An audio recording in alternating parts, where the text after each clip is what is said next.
Here at Alumni Stadium, I'm Tyler Reidy along with JJ Post for NDTV after the Notre Dame men's soccer team captures a 1-0 victory over Northern Illinois. A lot of opportunities for the Irish tonight. 26 shots, 10 of them on goal, but just one goal to show for it. But the Irish do pull it out for win number 2 on the season. They're now 2-1. Absolutely. A performance that Notre Dame can be proud of, even though the scoreline maybe didn't reflect it. It was a game Notre Dame dominated. They looked the better team for the first half. They looked the better team in the second half. Spare a small stretch in the end where Illinois pushed a little bit. Ultimately, a performance Notre Dame will look to build on as they play Detroit Mercy next. They've got a nice runway into conference play. Clemson looming as the big date on the calendar. They've done well in the build-up, and we'll see how this performance translates into the coming games. Following his hat trick on Sunday against IUPUI, Matthew Rouu netted his 4th goal of the season. It was the difference maker in the 14th minute. He got free right in the 18, and the ball squeaked through to Matthew Rouu, who scored the goal. Here's what he had to say about tonight's match and his performance as of late. I think it starts with the defense. We were just locked down. Everyone's defending behind the ball and got a lot of transition moments to counter on them. And offense was just flowing. Everyone was working together and it was just clicking well. Everything but the finishing. It's a huge momentum thing with scoring a goal.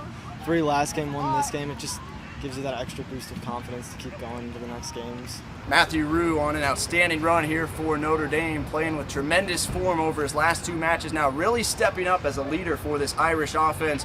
JJ, what are you seeing from the Notre Dame forward? Yeah, Rouu is the success story Notre Dame needed to have on the front line. Last year, Notre Dame scored goals, but they didn't really get them from any one source. It was just a lot of 2-goal per season contributions. They need a breakout year from someone, be it KK before, Matthew Rouu. Any of those guys stepping up in a major capacity would be a big sign of this Notre Dame team. Rouu's got 4 goals in 3 games. He's doing just that.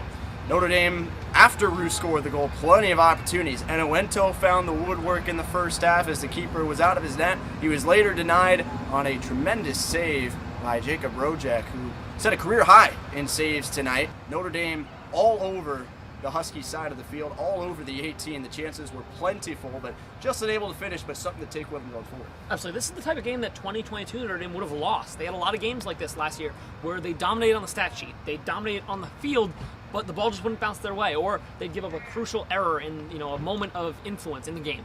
And that's not what happened this game. They were the better team, and they couldn't finish their chances, but they remained defensively sound. Even when Northern Illinois put the pressure on, they didn't crack, and really a performance that showed some maturity. Riley talked after the game, Coach Chad Riley talked after the game about how a lot of this performance was just freshmen becoming sophomores, sophomores becoming juniors, juniors becoming seniors, and so on and so forth. The players got older, they've got a little more experience, and what looked like a young, maybe a bit scared Notre Dame team in 2022 now looks like a very confident and mature Notre Dame team in 2023. So now the Irish, after the 1-0 result, keep it right here at home, heading to Game 4 of their season-opening 6-game homestand. They'll take on Detroit Mercy on Tuesday before opening ACC play next Saturday against the Clemson Tigers here at Alumni Stadium. For JJ Post, I'm Tyler Reidy for Notre Dame Television.